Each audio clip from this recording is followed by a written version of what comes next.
अस्सलाम वालेकुम dear students, मैं हूं रिजवान अहमद। आप सब लोग कैसे हैं जी? उम्मीद करता हूं आपका दिन अच्छा चल रहा होगा और आप खूब जो है वो प्रैक्टिस भी कर रहे हैं, पढ़ाई भी कर रहे हैं। आज जो है वो आपको पता है कि कॉम्बिनेशन मिस्टेक्स हम कर रहे हैं और उसमें हमने लास्ट लेक्चर के अंदर 4 रूल्स किए थे। आज जो है वो हम पहले रूल 5 करेंगे। इसके अंदर मेरा बेटा मैं आपको बताना चाहता हूं कि कौन से वर्ड्स के साथ क्या कॉम्बिनेशन बनता है। प्रीवियस लेक्चर के अंदर भी आपको पता चल गया था। अगर हमारे पास सेंटेंस के अंदर एक क्लॉज में वर्ड्स लाइक हार्डली, स्कार्सली, बेयरली, अगर इस तरह के वर्ड्स आ जाएं, देखो इन तीनों वर्ड्स का मतलब होता है बमुश्किल ही। अगर इस तरह के वर्ड्स जो है वो जुमले की एक क्लॉज के अंदर आ जाएं तो इसके साथ आगे जो कॉम्बिनेशन बनता है वो बनता है व्हेन का। ठीक है। इसी तरह लास्ट टाइम मैंने आपको बताया था कि अगर हमारे पास वर्ड नो सूनर आ जाए तो उसके साथ कॉम्बिनेशन बनता है देन का। आपको याद होगा। इसी तरह आप देखें, अगर हमारे पास वर्ड्स लाइक जैसे as, soon, S, although, though, because, as, अगर इस तरह के हमारे पास वर्ड्स आ जाएं जुमले की एक क्लॉज के अंदर, जैसे as soon as, although, though, because, as, तो इसके साथ जो कॉम्बिनेशन बनता है वो हमारे कॉमा का कॉम्बिनेशन बनता है ये। ठीक है। मैं इसमें आपको एक चीज समझाना चाहता हूं, देखें। ओके, मार्कर का जो है सना बेटा, क्या आपको क्लियर नजर नहीं आ रहा बोर्ड? जरा बोर्ड देखिएगा कि व्हाइट बोर्ड क्लियर है या इसमें कोई इशू आ रहा है। अच्छा, नजर नहीं आ रहा सना। एक्सक्यूज मी, ये जरा बोर्ड देखें कि इसमें कोई इशू तो नहीं आ रहा। ओके, मैं बेटा मार्कर चेंज करवा लेता हूं जी। ओके, आप ऐसा करें कि एक दफा मेरा बेटा अपना पेज जो है वो रिफ्रेश करें और फिर उसे, या अपनी वीडियो क्वालिटी जो है उसको थोड़ा चेंज कर लें, उसे 1080 पे ले आएं तो मे भी आपकी जो ये बोर्ड है ये आपको क्लियर आ जाएगा। मैंने अभी यहाँ पर चेक किया है सना बेटा, यहाँ पर कोई इशू नहीं आ रहा। लेकिन अगर और आप, ओके, मार्कर का यहाँ पे इस एंड पे कोई इशू नहीं है। लेकिन मैं फिर भी आपके कहने पर जो है वो एक दफा मार्कर जो है वो चेंज कर लेता हूँ। ये इंक का मसला नहीं है, मार्कर जो है वो मेरा बेटा बिल्कुल न्यू है। ठीक है। इसलिए थोड़ा वो बारीक लिखा जा रहा है, अदरवाइज इंक का इस मार्कर के अंदर जो है वो कोई इशू नहीं है। देखिए अब ये मेरे सामने है बिल्कुल इस वक्त व्हाइट बोर्ड और बहुत ही क्लियर है। इसमें ऐसा यहाँ पर कोई भी इशू नहीं आ रहा, मैं स्क्रीन पर ही देख रहा हूं, लेकिन स्टिल जो है वो मैं पता करवाता हूं। ठीक है। चलें, अच्छा जी आगे चलते हैं। अब देखो, एक जो चीज मैं आपको मेरा बेटा यहां पर बता रहा हूं कि देखो, अगर हमारे पास words as soon as, although, though, because, as आ जाए तो इसके अंदर जो जुमले की दूसरी क्लॉज होती है उसके अंदर हम कॉम्बिनेशन के लिए कॉमा इस्तेमाल कर सकते हैं। जैसे कि देखो, ऑल्दो या दाओ के साथ हम कॉम्बिनेशन येट इस्तेमाल करते हैं ना, मैं आपको पहले भी बता चुका हूं। लेकिन अगर आप इन वर्ड्स के साथ कॉम्बिनेशन येट इस्तेमाल करना चाहते हैं तो फिर जुमले के अंदर कॉमा नहीं आएगा। लेकिन अगर आप येट इस्तेमाल नहीं करना चाहते तो सिर्फ कॉमा लगाएंगे तो उसके बाद दूसरी क्लॉज के साथ येट जो है वो नहीं आएगा। ये बहुत ही कॉमन मिस्टेक है, आपने इससे बचना है कि इस तरह के वर्ड जब हम सेंटेंस के अंदर इस्तेमाल करें तो आगे दूसरी क्लॉज के शुरू होने से पहले हम सिर्फ कॉमा लगाएंगे और कॉमा के बाद हम कोई भी कंजंक्शन इस्तेमाल नहीं करेंगे। ठीक है। इसकी एग्जांपल करते हैं, देखें। मैं थोड़ा बड़ा बड़ा भी लिख दूंगा ताकि आपको नजर भी आ सके। As soon as Laura had left the house, it started to rain. देखो मेरा बेटा, ये सेंटेंस है हमारे पास, as soon as Laura had left the house, it started to rain. इस जुमले के अंदर देखें दो चीजें हैं, दो क्लॉजेज है ना। एक है लॉरा का घर छोड़ के जाना और दूसरा है बारिश का शुरू होना। अब इसके अंदर हमने जुमले की एक क्लॉज के अंदर क्या यूज किया है, एज सुन एज। तो जब एज सुन एज आ जाए तो उसके बाद कंबिनेशन के तौर पर हम उस क्लॉज के एंड पे कॉमा लगाते हैं। अगर कॉमा नहीं लगाएंगे तो फिर वो भी मेरा बेटा जो है वो आपकी मिस्टेक समझी जाएगी। ओके सना बेटा, मैं दोबारा समझाता हूं। देखिए ये आपके सामने वर्ड्स हैं, ये बहुत इंपॉर्टेंट है कि अगर जुमले के अंदर दो काम हो रहे हैं, दो क्लॉजेज हैं और एक क्लॉज के अंदर हार्डली, स्कार्सली या बेयरली जैसा वर्ड लिखा हुआ है, तो जुमले की दूसरी क्लॉज के अंदर हमने जो वर्ड यूज करना है वो हमने यूज करना है सिर्फ और सिर्फ व्हेन के अलावा हम कोई और वर्ड यूज नहीं करेंगे। अगर हमारे पास जुमले की एक क्लॉज के अंदर नो सूनर लिखा है तो आगे हम देन का वर्ड यूज करेंगे दूसरी क्लॉज के साथ। अगर जुमले के अंदर as soon as, although, though, because, as इस तरह के वर्ड्स हैं तो फिर हम उस क्लॉज के एंड होने पर कॉमा इस्तेमाल करेंगे। अगर इनके साथ हम कोई कंबिनेशन बनाना चाहते हैं, जैसा कि ऑल्दो के साथ येट का कंबिनेशन बनता है, अब देखिएगा जरा, मैं कहूं although he is tired yet he will play, अगरचे कि वो थका हुआ है इसके बावजूद खेलेगा। येट का मतलब था बावजूद। अब इस जुमले के अंदर मैंने ऑल्दो यूज किया, ये एक क्लॉज है और ये दूसरी क्लॉज है, इसको मैंने कनेक्ट किसके साथ किया है, येट के साथ, ये ठीक है। लेकिन अगर मैं यहां पर येट ना लिखूं और मैं सिर्फ लिखूं although he is tired comma he will play, तो ये भी ठीक है, ये सेंटेंस भी करेक्ट होगा। लेकिन अगर मैं इस तरह लिखूं although he is tired comma yet he will play, तो फिर ये जुमला जो है वो गलत हो जाएगा, क्योंकि इसके अंदर हमने कॉमा भी यूज कर लिया और हमने येट भी यूज कर लिया, तो दोनों इस्तेमाल नहीं हो सकते। इसके अंदर हम एक ही जो हमारा जो आगे कॉम्बिनेशन है वो ही इस्तेमाल करेंगे। ठीक है जी, चले अब मैं मिटा रहा हूं इसको। अब एक और सिर्फ सेंटेंस में आपको करवाऊंगा, मैं कहूंगा देखिए hardly had I closed my eyes then I began to dream, मुश्किल ही मैंने अभी अपनी आंखें बंद की थी कि मैंने ख्वाब देखना शुरू कर दिया। अब ये देखिए मेरा बेटा, यहां पर हमने जुमले की एक क्लॉज के अंदर हार्डली यूज किया है और जुमले की दूसरी क्लॉज के अंदर हमने क्या यूज किया है, देन। तो ये गलत है या नहीं है, क्योंकि हार्डली, स्कार्सली, बेयरली के साथ कॉम्बिनेशन क्या बनता है, व्हेन का। तो हम क्या यहां पर लिखेंगे, when. Hardly had I close my eyes when I began to dream. इसी तरह नो सूनर जब लिखेंगे तो उसके साथ देन आ जाएगा। इन वर्ड्स के साथ भी आपको समझ आ गई। चलें, उम्मीद करता हूं कि अब आपको कोई भी कंफ्यूजन नहीं होगी इसके अंदर।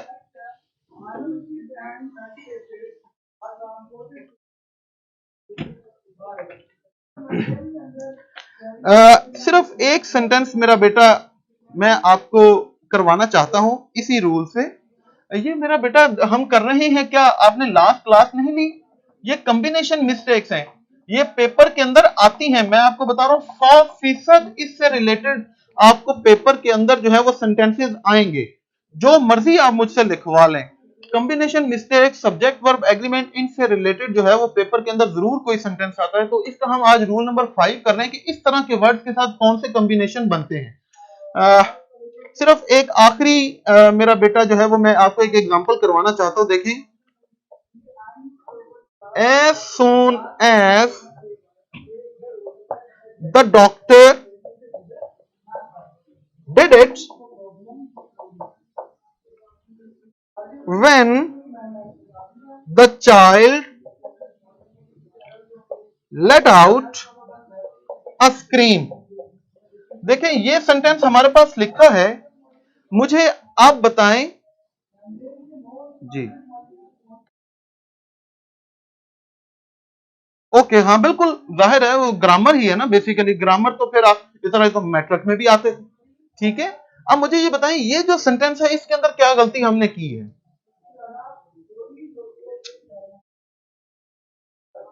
जी मेरा बेटा जो आज का टेस्ट है वो कॉम्बिनेशन मिस्टेक से ही रिलेटेड होगा। अच्छा, अवैस कह रहे हैं कि मैंने पास पेपर किए हैं, वाकई बहुत सारे एमसीक्यूज इससे रिलेटेड आते हैं। तो चलें जी, अच्छी बात है अवैस, तो फिर मेरा बेटा जल्दी से मुझे बता दो इस सेंटेंस के अंदर क्या गलती मैंने लिखी है। चलें शाबा, ओके वेरी गुड। देख नहीं नहीं नहीं नहीं, डिड इट कैसे आ गया सोबिया बेटा, हम कंबिनेशन मिस्टेक कर रहे हैं। देखें एक क्लॉज के अंदर हमने एज सुन एज यूज किया, अब एज सुन एज के साथ कंबिनेशन क्या आता है, मैंने आपको बताया था कि एज सुन एज के साथ आगे कंबिनेशन आता है कॉमा का, और जब हम कॉमा लगाते हैं तो उसके साथ फिर हम कोई भी कनेक्टिंग वर्ड इस्तेमाल नहीं करते। तो ये जुमला कैसे होगा, as soon as the doctor did it comma, और यहां पे ये जो व्हेन लिखा है ये कट जाएगा, the child let out a scream. तो ये करेक्ट सेंटेंस जो है वो ऐसे होगा। नफीस देन कैसे आएगा मेरा बेटा, यस ठीक है, कॉमा आएगा और फिर व्हेन जो है वो कट जाएगा, क्योंकि कॉमा और व्हेन इकट्ठे नहीं इस्तेमाल हो सकते, और एज सुन एज के साथ व्हेन का कंबिनेशन बनता ही नहीं, एज सुन एज के साथ कंबिनेशन बनता है कॉमे का। चले अब देखा, चले बेटा व्हेन का कंबिनेशन जो है वो हार्डली, स्कार्सली, बेयरली के साथ बनेगा। चले आगे चलते हैं जी।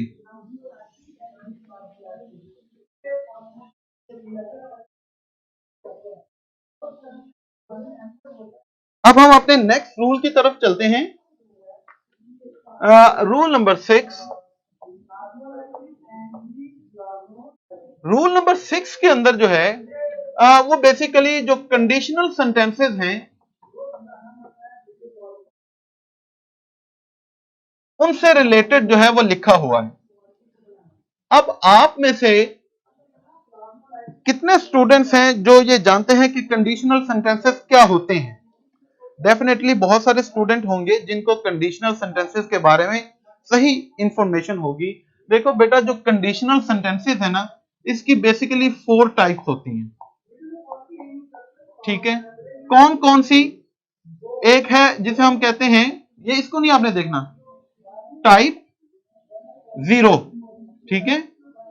एक है जिसे हम कहते हैं टाइप 1, और इसी तरह फिर टाइप 2, और इसके बाद फिर आगे टाइप 3। ये कंडीशनल्स की इस तरह 4 टाइप्स होती हैं। ये कंडीशनल सेंटेंसेस कैसे होते हैं? ये ऐसे जुमले होते हैं जिसके अंदर एक क्लॉज जो है वो इफ से शुरू होती है, उसे हम कहते हैं इफ क्लॉज, और दूसरी जो क्लॉज होती है वो होती है मेन क्लॉज। लेकिन ये कंडीशनल सेंटेंसेस हम इस्तेमाल किस वक्त करते हैं? कंडीशनल सेंटेंस मेरा बेटा हम उस वक्त यूज करते हैं जब किसी एक एक्शन के कंप्लीट होने की कोई खास कंडीशन रख दी जाए, कोई शर्त रख दी जाए कि अगर ये काम होगा तो तभी दूसरा काम मैं करूंगा, ठीक है। तो अगर ये अगर का वर्ड इफ का वर्ड आ जाए तो इसका मतलब है कि ये एक कंडीशनल सेंटेंस है। अब कंडीशनल सेंटेंस हमने कैसे लिखने होते हैं? इसके 4 तरीके हैं। जो टाइप 0 है, मैं पहले आपको यहां पर टाइप 0 बताने लगा हूं, ये कैसे लिखी जाएगी। टाइप 0 ऐसे लिखी जाएगी कि जो इफ क्लॉज है इसके अंदर हमने टेंस अपना इस्तेमाल करना है प्रेजेंट इंडेफिनिट, और जो मेन क्लॉज है इसके अंदर भी हमारे पास प्रेजेंट इंडेफिनिट आएगा। अब सवाल पैदा होता है कि 0 क्लॉज हम किस वक्त इस्तेमाल करते हैं? क्या कोई स्टूडेंट हमें बता सकता है कि 0 क्लॉज हम किस वक्त यूज करते हैं?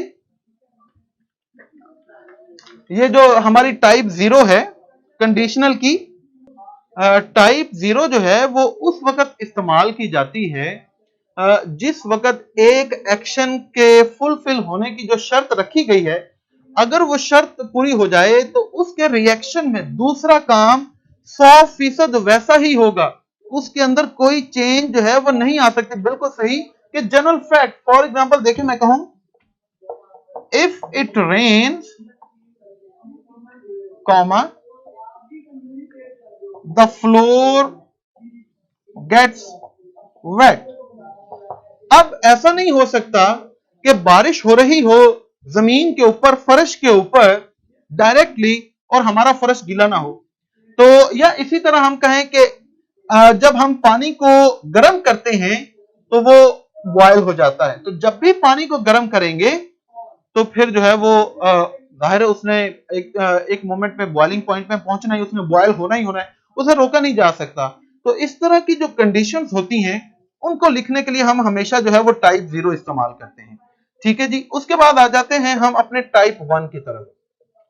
टाइप 1 जो है ये ऐसा जुमला होता है कि जिसके अंदर हम जो हमारी जो प्रेजेंट जो इफ क्लॉज है ये प्रेजेंट इंडेफिनिट के अंदर आती है, और मेन क्लॉज जो है ये हमारी फ्यूचर इंडेफिनिट के अंदर आती है।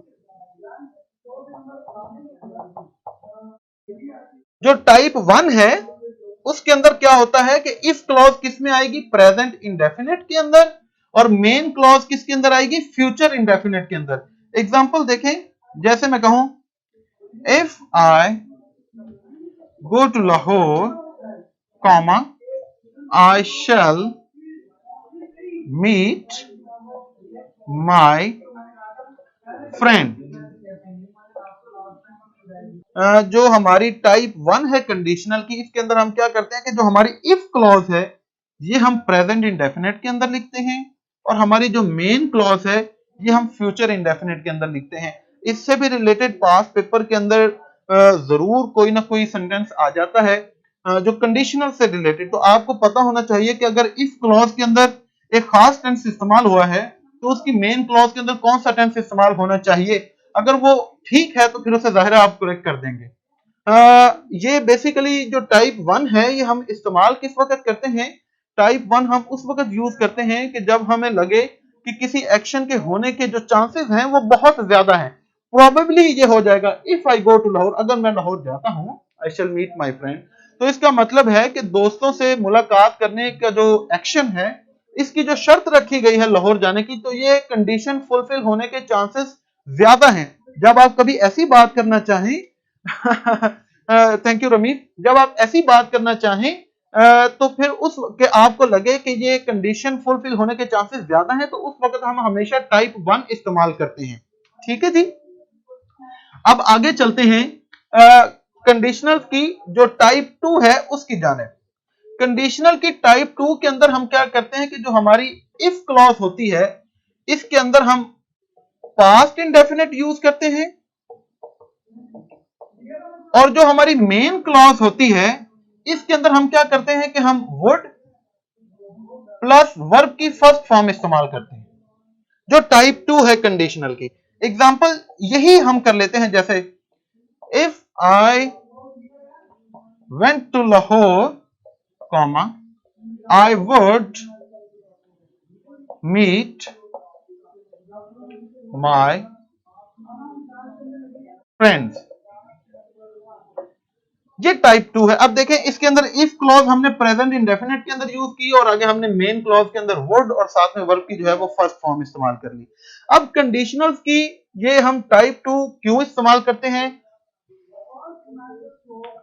अच्छा जी, हिरा कह रही है कि क्या पढ़ा रहे हैं मुझे कुछ समझ नहीं आ रही।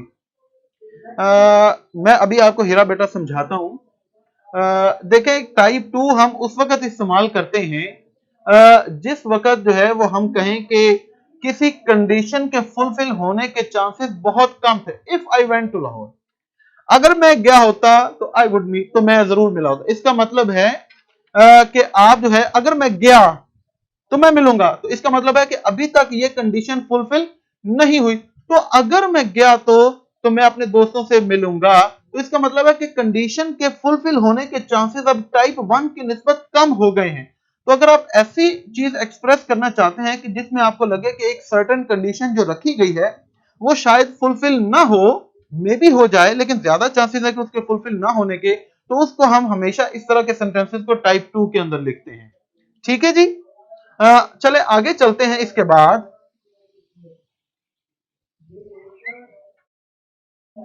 आगे हम आ जाते हैं हमारी जो कंडीशनल की टाइप 3। कंडीशनल की टाइप 3 के अंदर हम क्या करते हैं कि जो हमारी इफ क्लॉज है इसको हम पास्ट परफेक्ट के अंदर लिखते हैं।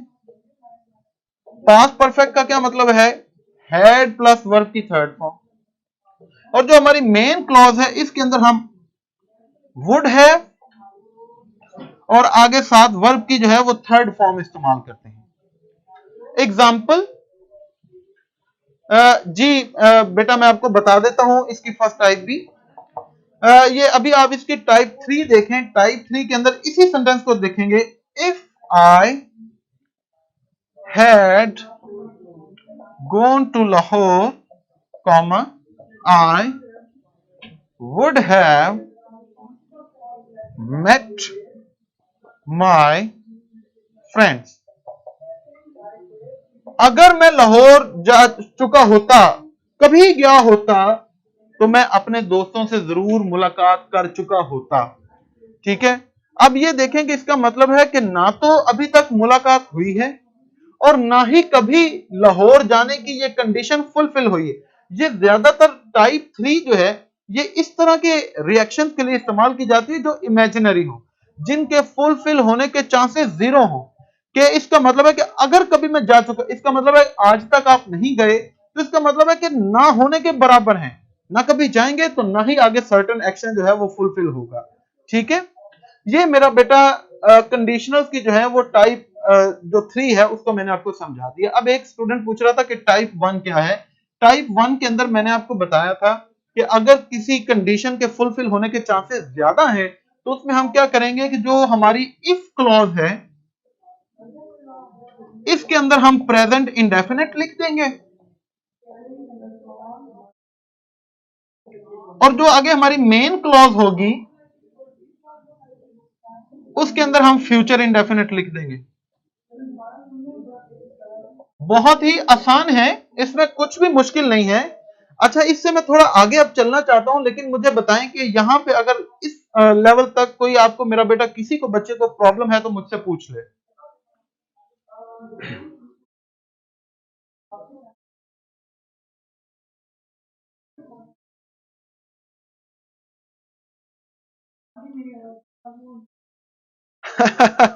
सलाह कह रही है, ठीक है जी।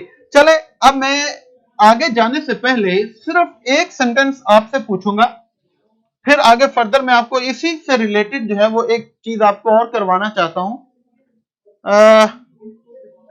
चले, अब देखें, एक सेंटेंस है हमारे पास, if you do not dig it, comma, before the king you would go। ये आपके सामने एक सेंटेंस लिखा है, तो मुझे बता दें इस सेंटेंस के अंदर क्या मिस्टेक है। क्या आपको कोई, जी जी मैं एग्जांपल्स वही करवा रहा हूं, आपको और ज्यादा एग्जांपल्स करवाता हूं, लेकिन ये पहली एग्जांपल अभी हमने की। मैं एक इसी कंडीशनल से रिलेटेड एक दो चीजें आपको और बताना चाहता हूं।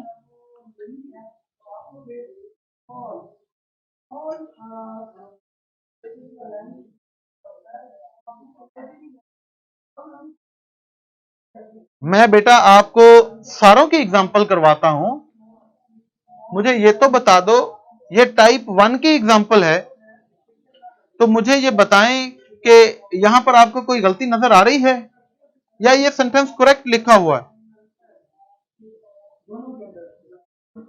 अच्छा, इसके अंदर आपने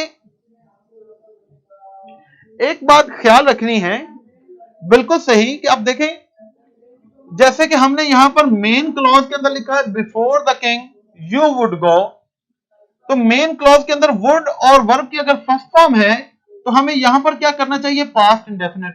लेकिन जो हमारे पास क्लॉज पहले लिखी हो, आप कोशिश करें कि उसी के मुताबिक चलें। तो जैसे if you do not dig it before the king you, या हम इस तरह कर लें, before the king you shall go, या फिर if you did not dig it, तो फिर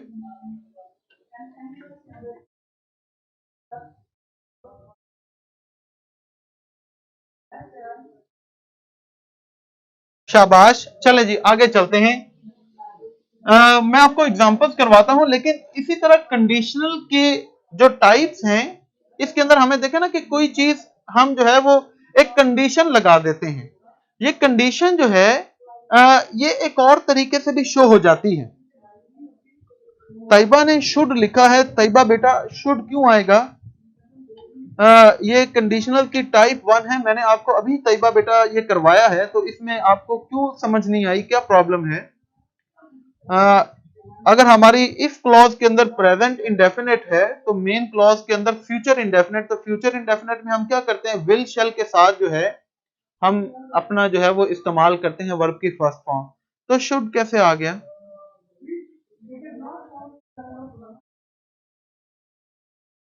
तैयबा बेटा, आपने मुझे जल्दी से बताना है और मैं यहां पर कुछ और लिख दूं उतनी देर। अब देखें, इसके साथ साथ मैं आपको एक दो और चीजें करवाना चाहता हूं। वो ये है कि देखें, हमारे पास अगर एक क्लॉज जैसा कि व्हेन, बिफोर, ठीक है, बाय द टाइम, अगर हमारे पास जुमले की एक क्लॉज इस तरह के वर्ड्स के साथ शुरू हो, इसे बेसिकली हम टाइम क्लॉज कहते हैं, कि जो एक वक्त की तरफ इशारा करती है। ये याद रखें, ये कंडीशनल के साथ ही जुड़ी हुई एक बात, सब रूल, कि अगर हमारे पास जुमले की एक क्लॉज व्हेन, बिफोर या बाय द टाइम के साथ जुड़ी हो, और ये जो क्लॉज है ये हमारी पास्ट इंडेफिनिट के अंदर हो, फिर क्या होगा कि then the main clause will be in past perfect. ये बहुत इंपॉर्टेंट है, इससे रिलेटेड बहुत दफा सेंटेंसेस आ चुके हैं हमारे पास्ट पेपर्स के अंदर। देखें, इसको आपने जरूर समझना है। अगर इसको आप नहीं समझेंगे तो फिर आपकी पेपर के अंदर कहीं ना कहीं गलती जरूर आएगी।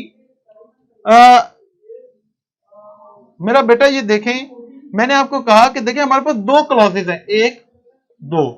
अगर जुमले की एक क्लॉज जो when, before, by the time इस तरह के वर्ड्स के साथ शुरू हो रही है और उसके अंदर पास्ट इंडेफिनिट है, तो उस जुमले की जो मेन क्लॉज होगी उसके अंदर हमने हमेशा पास्ट परफेक्ट टेंस जो है वो इस्तेमाल करना है। अगर हम ये नहीं करेंगे तो फिर जो है वो इसके अंदर जो है वो हमें ग्रामेटिकल हमारी मिस्टेक समझी जाएगी। देखें, एग्जाम्पल करवाता हूं। The exam had commenced when I had reached the college, full stop। अब देखें, इस जुमले के अंदर दो क्लॉजेज हैं। The exam had commenced when I had reached the college। अब इसके अंदर देखें, ये जो क्लॉज जो when के साथ शुरू हो रही है, इसके अंदर हमने क्या यूज किया है? Past perfect.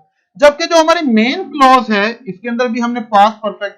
तो हमने देखना है कि देखिए, अगर हमारी मेन क्लॉज के अंदर पास्ट परफेक्ट है तो हमारी जो दूसरी क्लॉज है इसके अंदर हमेशा हमने कौन सा टेंस इस्तेमाल करना है? Past indefinite. तो ये जुमला कैसे करेक्ट होगा फिर? The exam had commenced when I reached the college. ये रूल मेरा बेटा समझ लें।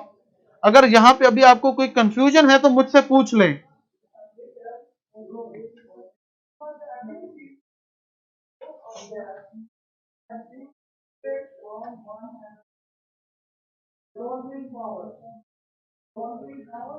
जी बच्चों, मुझे बताओ, यहां पे अगर कोई कंफ्यूजन है तो मुझसे पूछ लें मेरा बेटा, फिर हम आगे चलें। शाबाश, बिल्कुल सही। हेड नहीं आएगा ना, क्योंकि मेन क्लॉज के अंदर जब पास्ट परफेक्ट आ गया तो हमारी जो दूसरी क्लॉज है उसके अंदर हमने क्या करना है? पास्ट इंडेफिनिट इस्तेमाल करना है। शाबाश, ठीक है जी। चले आगे चलते हैं।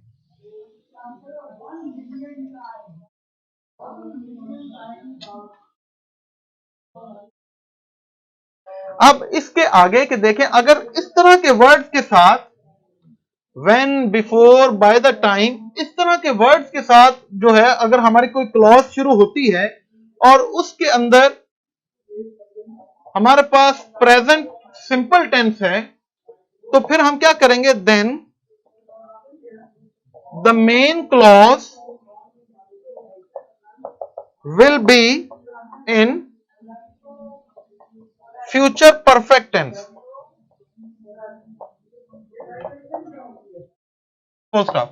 अगेन कि देखें, अगर हमारी जुमले की एक क्लॉज इसी तरह के वर्ड के साथ शुरू हो रही है और उसके अंदर प्रेजेंट सिंपल टेंस है, तो हमारी जो मेन क्लॉज होगी उस जुमले की, उसके अंदर हमने कौन सा टेंस इस्तेमाल करना है?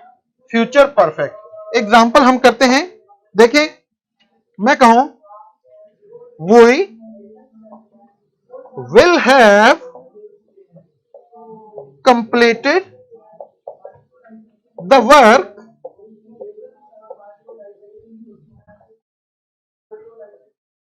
Before the examination started. अब देखिए ये हमारे पास एक सेंटेंस है जी मेरा बेटा, बस यहां पर हम एंड कर देंगे। ये बेसिकली हमारा रूल नंबर 6 और 7, ये दो रूल्स हैं जो अभी हमने किए। ये मेरा बेटा आखिरी पॉइंट ये समझने कि अगर इस तरह की कोई क्लॉज उसके अंदर प्रेजेंट सिंपल है तो हमने देखना है कि हमारी मेन क्लॉज के अंदर कौन सा टेंस आना चाहिए, फ्यूचर परफेक्ट। या हम देखेंगे कि अगर हमारी मेन क्लॉज के अंदर फ्यूचर परफेक्ट है तो फिर हमारी दूसरी क्लॉज के अंदर कौन सा टेंस आना चाहिए, present simple. We will have, अब देखें will have completed, ये हमने फ्यूचर परफेक्ट टेंस इस्तेमाल कर लिया। We will have completed the work before the examination started। अब दूसरी क्लॉज के अंदर हमने जो है वो कोई और टेंस इस्तेमाल कर लिया, पास्ट टेंस इस्तेमाल कर लिया, तो ये तो गलत हो गया। तो हमारी ये क्लॉज जो before, when, by the time से शुरू हो रही है, इसके अंदर हमने कौन सा टेंस इस्तेमाल करना है, प्रेजेंट सिंपल। तो ये फिर क्या हो जाएगा, स्टार्ट, और ये थर्ड पर्सन सिंगुलर है तो फिर हम वर्ब के साथ एस या ईएस पे लगा देंगे। शाबाश, स्टार्ट्स आएगा ना, बिफोर द एग्जामिनेशन स्टार्ट्स, ठीक हो गया। ले जी, अच्छा इससे रिलेटेड अब जो कुछ सेंटेंसेस जो हैं वो आपको अपलोड करवा दूंगा ताकि आप इसकी एग्जांपल्स जो हैं जो आज हमने पढ़ा है इसको अच्छी तरह से जो है वो आप खुद से भी अटेम्प्ट कर लें। इससे रिलेटेड वर्कशीट जो है वो भी अपलोड कर दी गई हैं। ठीक है मेरा बेटा, बस बच्चे कह रहे हैं कि आज जो है वो हमने इतना पढ़ लिया, थक गए हम, काफी है। अगर इस लेक्चर में मेरा बेटा अभी तक आपकी कोई कंफ्यूजन है तो आप मुझसे पूछ लें। खदीजा कह रही है बस।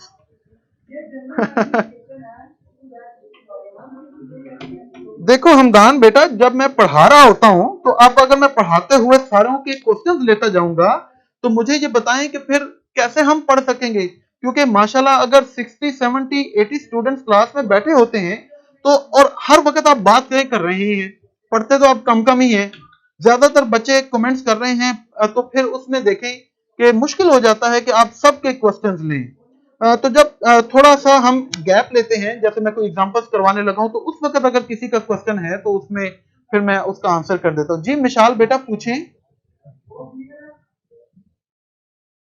अच्छा जी, रमीज कह रहे हैं यू आर ग्रेट, उस्मान कह रहे हैं clear respected sir, thank you so much बच्चों। कामल भी कह रहे हैं यू आर ग्रेट सर, आज के रूल्स काफी मुश्किल थे। अकील, अच्छा मैं आज के रूल्स और उनकी एग्जांपल्स आपको जो है वो अपनी ड्राइव के अंदर शेयर कर दूंगा। जी तहसीन बेटा पूछे। रमीज कह रहे हैं आप अच्छा पढ़ाते हैं, ठीक है थैंक यू सो मच बेटा। आज वाला इंक्लूडेड है टेस्ट के अंदर, नहीं बेटा जो आपका टेस्ट होगा उसके अंदर शायद कंडीशनल से रिलेटेड एक दो चीजें हो, अदरवाइज जो पीछे हमने पढ़ा है वही होगा, ठीक है मोहम्मद। अच्छा जी, सना कह रही है माशाल्लाह बहुत क्लियर हो गया। चलें, तंजीला कह रही है एनी के साथ शॉप्स आ सकता है जैसे मंडे की क्लास टेस्ट में थर्ड एमसीक्यू था। बेटा आ सकता है, क्यों नहीं आ सकता।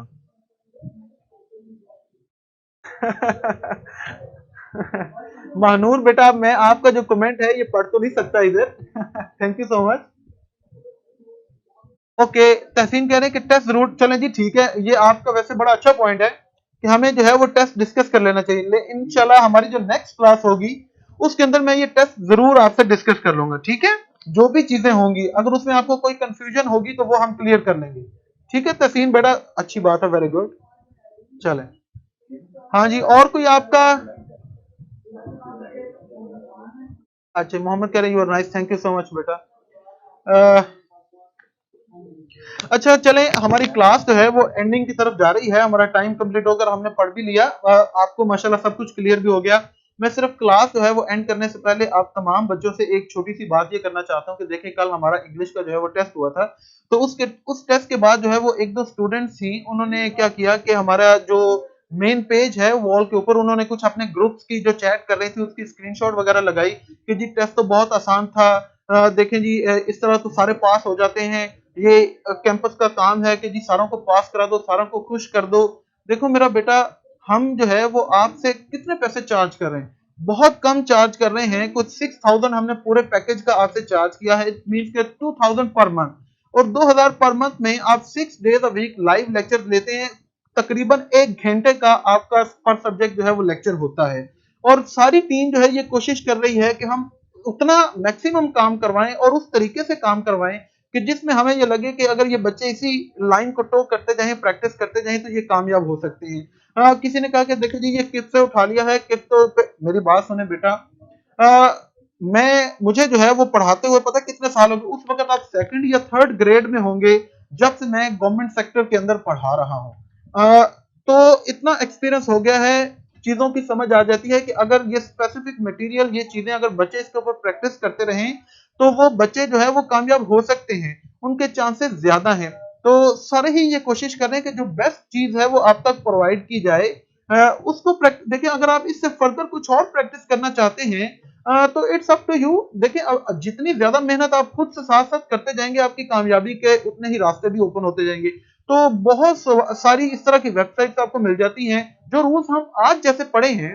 अगर आपने वो 15-20 सेंटेंसेस जो मैं आपको भेजूंगा, आपने वो एग्जांपल्स कर ली और आपका दिल नहीं भरता, तो आप उसे सर्च करें, आपको बेशुमार इस तरह की और एग्जांपल्स मिल जाएंगी। आप वहां से मेरा बेटा जो है उनको अटेम्प्ट करते जाए। आपको कभी भी कोई कंफ्यूजन हो, आप मुझसे पूछ लें, ठीक है। लेकिन ये देखें कि इस तरह अब 80, 100 इतने माशाल्लाह स्टूडेंट्स हैं, और हम कोशिश करते हैं, खास करके मैं भी, कि हम इस तरह काम करवाएं आहिस्ता आहिस्ता ग्रेजुअली, कि जो चीजें आपने पढ़ी हैं वो रिवाइज हो जाएं, आपकी ग्रूमिंग हो जाए, आप अपने आप को पॉलिश कर लें, कॉन्सेप्ट्स आपके एटलीस्ट क्लियर हो जाएं। ये चीजें आपको पता है। बहुत सारी चीजें हो सकता है कि आपके लिए नहीं भी हो, लेकिन आप पढ़ते जाएंगे, रिवाइज करते जाएंगे, तो इंशाल्लाह देखिएगा at the end of the time आप जो है वो ज्यादा पहले से अपने आप को इंप्रूव कर चुके होंगे। तो जितनी हम प्रैक्टिस शीट्स आपको भेज सकते हैं हम भेज रहे हैं। इससे ज्यादा आप, मैं ये नहीं कहूंगा और प्रैक्टिस ना करें, इससे ज्यादा आप प्रैक्टिस करें, दुगनी प्रैक्टिस करें, ठीक है। लेकिन मैं आपको यह गारंटी करता हूं कि जो चीज हम आपको प्रोवाइड करते हैं, अगर आप उसको पढ़ते जाएं तो आप नाकाम नहीं होंगे, इंशाल्लाह आपको जो है वो कामयाबी जरूर मिलेगी। और अगर आपको, जी हाँ बिल्कुल, देखें, और अगर आपको कोई इशू हो तो दो तरीके होते हैं कि आप या तो जो रिलेटिव पर्सन है, रिलेटेड पर्सन, आप उससे कांटेक्ट कर सकते हैं, आप मुझसे कांटेक्ट कर सकते हैं। लेकिन वॉल के ऊपर सारों के सामने इस तरह बात कर देना, और देखें कि अब आप ये देखें कि मैंने उस वक्त मास्टर्स किया था, मैं आपको ये यकीन से दिला रहा हूं कि जब आपको 2 सेंटेंसेस भी नहीं लिखने आते होंगे अंग्रेजी के, तो आप इस तरह के किसी भी टीचर के बारे में, पहले भी मुझे पता चला कि आपको भी टेस्ट होता है तो आप, कुछ बच्चे जो हैं वो जानबूझ के इस तरह की बातें कर देते हैं। तो बेटा ये इट इज एथिकली रॉन्ग, ये मॉरली रॉन्ग है। अब खैर मैं आपसे एक्सपेक्ट भी नहीं करता कि आपको इन चीजों का अभी ख्याल होगा, अभी आप बच्चे हैं, इसलिए मैं आपको बड़े प्यार से समझा रहा हूँ कि जैसे देखिए कि अगर घर के अंदर कोई कोई भी आपको इशू, ज़ाहिर है सबकी नेचर एक जैसी तो नहीं होती, तो आप घर के अंदर उसको सॉल्व करते हैं, ना कि यू मेक अ फस about it while going out of your house. बाहर जाके तो ऐलान नहीं ना करेंगे, ढिंडोरा तो नहीं पीटेंगे। तो if you have any problem, तो क्यों आप जो है वो सारों को सिर्फ ये दिखाना चाहते हैं कि देखिए मैं बड़ा माचो मैन हूं, मुझे तो सब आता है, मैं 1 मिनट में अपना टेस्ट कर लेती हूँ, बड़ा आसान है। तो फिर अगर आपको इतना इशू है तो आप जरा किसी और सोर्स की तरफ चले जाएं।